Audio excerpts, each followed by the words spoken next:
Olá, comunidade do canal Paz e Bem, do canal Filosofia em Movimento. Então, estamos aqui de volta para continuar a leitura de um dos livros clássicos do feminismo, que se chama O Caliban e a Bruxa, de uma filósofa que se chama Silvia Federici. Para quem está chegando hoje e não viu os outros vídeos, vai até o canal Paz e Bem, ou até o canal Filosofia em Movimento e procura os vídeos anteriores, que a gente está lendo este livro. Então, hoje a gente vai falar sobre o capítulo cujo título é A Acumulação de Trabalho e a Degradação das Mulheres na Evolução do Capitalismo.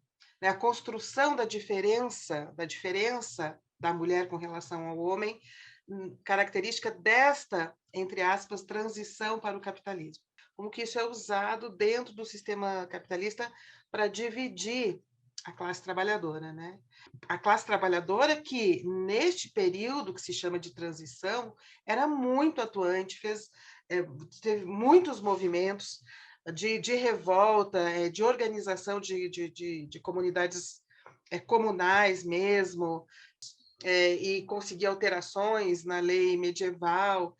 Enfim, foi um período, talvez, um dos mais intensos da história da luta do trabalhador. Vamos começar aqui com uma citação, logo no começo do capítulo, que ela diz assim: para ele, ela era uma mercadoria fragmentada, cujos sentimentos e escolhas raras vezes eram consideradas.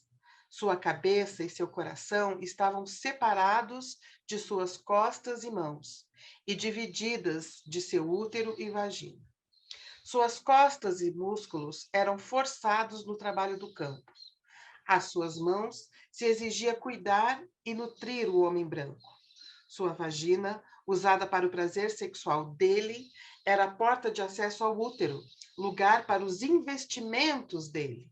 O ato sexual era um investimento de capital e o filho a mais-valia acumulada.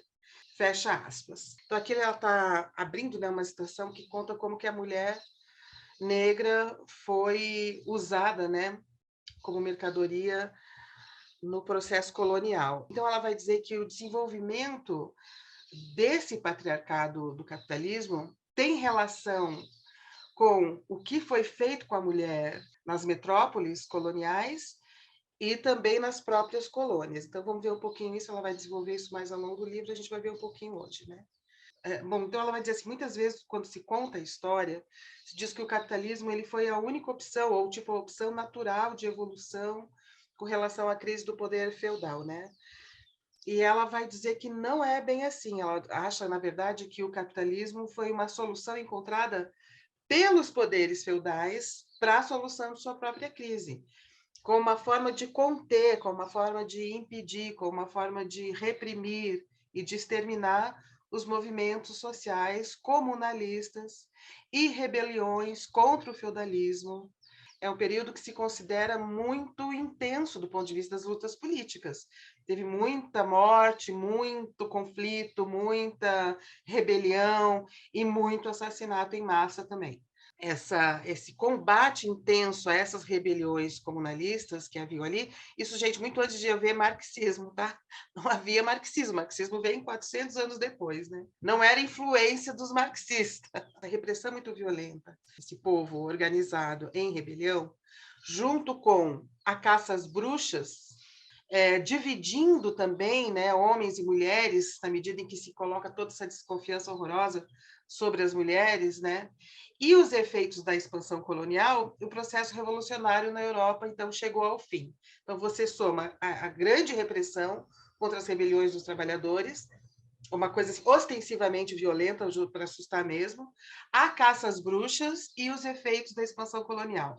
Então, ela vai dizer que não, só o poder militar não foi suficiente, né?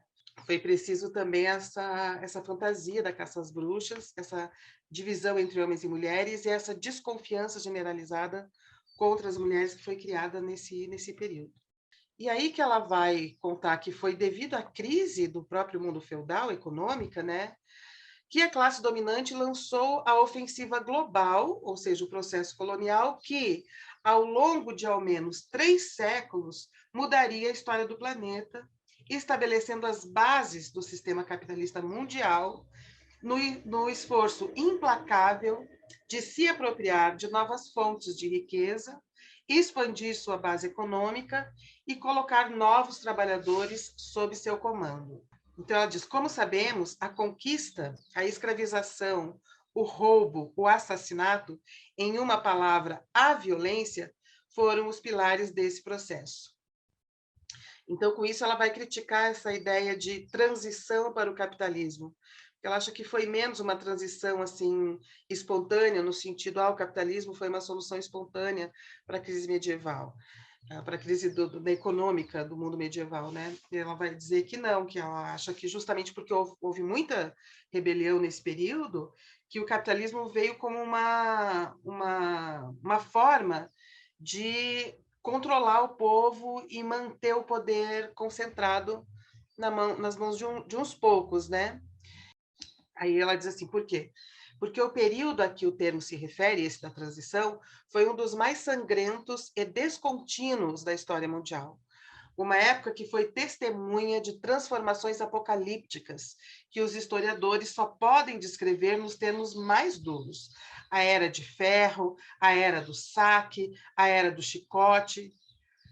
Então, o termo transição é incapaz de evocar as mudanças que abriram o caminho para a chegada do capitalismo e as forças que conformaram essas mudanças. Então, ela vai entender que, na verdade, é isso que se chama transição, esses processos sociais que se chamam transição, foi uma reação feudal aos movimentos comunais e heréticos, que davam base ideológica e organizacional, né, para a rebelião popular, para as rebeliões populares.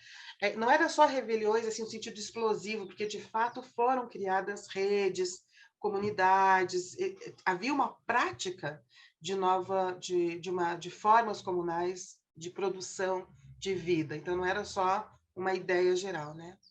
Então ela vai chamar atenção, né, para o tanto que faltou no Marx, né, na teoria do próprio Marx, uma análise sobre a importância da caça às bruxas do século XVI e XVII para o desenvolvimento do modo de acumulação primitiva do capitalismo. E ela estranha que ele não se refira a isso, né? Ainda que esta campanha terrorista contra as mulheres foi patrocinada pelo Estado e tenha sido fundamental para a derrota do campesinato europeu, e a caça às bruxas ela facilitou a expulsão do campesinato das suas terras. Então, uma forma de apropriação do capital da terra também teve a ver com a caça às bruxas, porque é ela que ajudou a destruir comunidades inteiras, né, e expulsar os camponeses das terras em que eles viviam. Então, nesse capítulo que a gente vai ver agora, ela vai defender os seguintes pontos, né?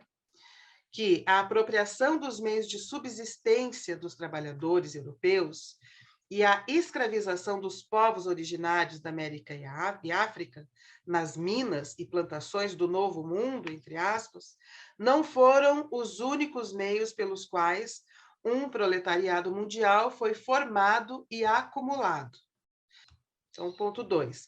Esse processo demandou a transformação do corpo em uma máquina de trabalho e a sujeição das mulheres para a reprodução da força de trabalho. Principalmente exigiu a destruição do poder das mulheres, tanto na Europa como na América. E como é que se alcançou essa destruição do poder das mulheres? Foi alcançada por meio do extermínio das, abre aspas, bruxas.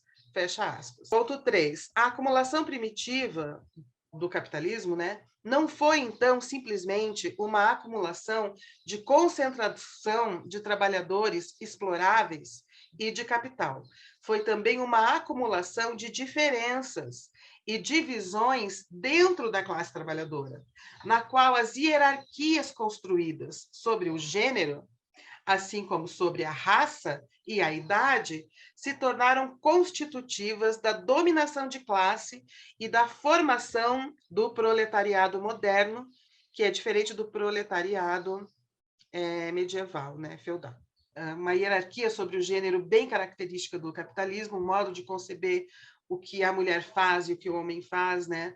O perigo das mulheres com relação aos homens, retomar isso, inclusive, dentro dos textos religiosos, assim como também criar essas diferenças radicais sobre raça. Uma raça deve ser submetida a outra, uma é naturalmente inferior, esse tipo de teoria que eles foram construindo, que caracteriza o racismo. E a idade também, né? As pessoas que estão em plena atividade produtiva, em plena idade produtiva, e os velhos que já não interessam tanto para esse ponto de vista. E o ponto 4, não podemos, portanto, identificar a acumulação capitalista com liberação do trabalhador, mulher ou homem, como muitos marxistas têm feito, ou ver a chegada do capitalismo como um momento de progresso histórico, porque aqui a tese que ela vai defender é que o capitalismo foi um golpe contra os movimentos trabalhadores, os movimentos comunais dos trabalhadores. Aí, então ela diz, né, pelo contrário, o capitalismo criou formas de escravidão mais brutais e traiçoeiras, na medida em que implantou no corpo do proletariado divisões profundas que servem para intensificar e ocultar a exploração. É, em grande medida, por causa destas divisões impostas, especialmente a divisão entre homens e mulheres, que a acumulação capitalista continua devastando a vida em todos os cantos do planeta.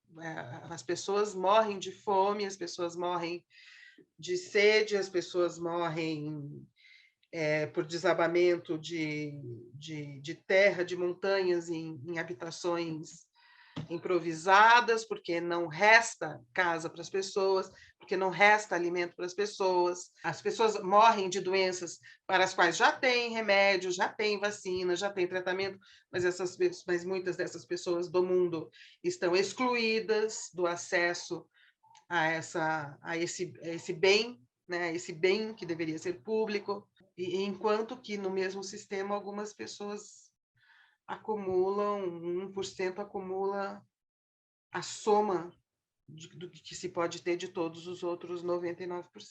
Tem muita coisa ainda bem interessante nesse livro que vocês vão gostar.